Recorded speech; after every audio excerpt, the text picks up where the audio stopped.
তোমরা জেনা করো, তোমরা মদ খাও, তোমরা জুয়া খেলো, তোমরা মারামারি করো, তোমরা রবের এত সুন্দর পৃথিবীতে ফিতনা ফাসাদ করো, তোমরা রবের নবী মুহাম্মদ সাল্লাল্লাহু আলাইহি ওয়াসাল্লামের দেওয়া শিক্ষাকে তুচ্ছ মনে করো, তোমরা দাড়ি কাটো, দাড়ি চাছো কেন? এটা সুন্নত তাই।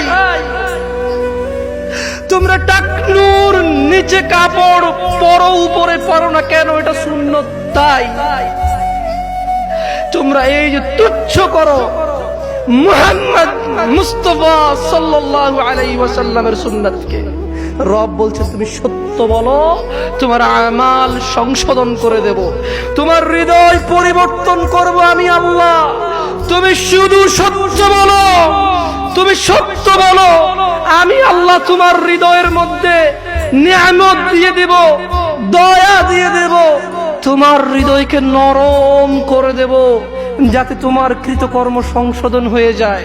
তাহলে কি হবে? ওয়াগফির লাকুম যুনুবাকুম।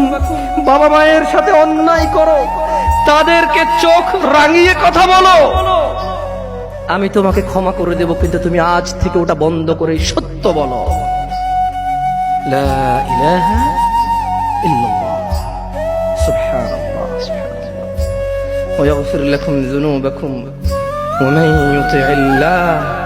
আর যে আল্লাহকে ইবাদত করে, যে আল্লাহকে মানে, যে আল্লাহকে পূজে, যে আল্লাহর কাছে নিজেকে আত্মসমর্পণ করে, ওয়া রাসূলুহু, নবীর দেওয়া পথ অনুযায়ী, নবীর দেওয়া মত অনুযায়ী, নবীর কথা অনুযায়ী যে আল্লাহকে মানে, যে সালাত আদায় করে নবী যেভাবে করেছে, যে সিয়াম পালন করে নবী যেভাবে করেছে, যে দলাদলি করে নবী যা বলেছে, যে সত্য সাক্ষী দেন নবী যেভাবে বলতে বলেছে, কি হবে?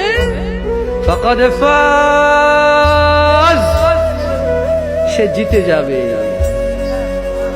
সে জিতে যাবে। কি জিতবে? ফাউজান আযীমা, সে অনেক বড় করে জিতে যাবে।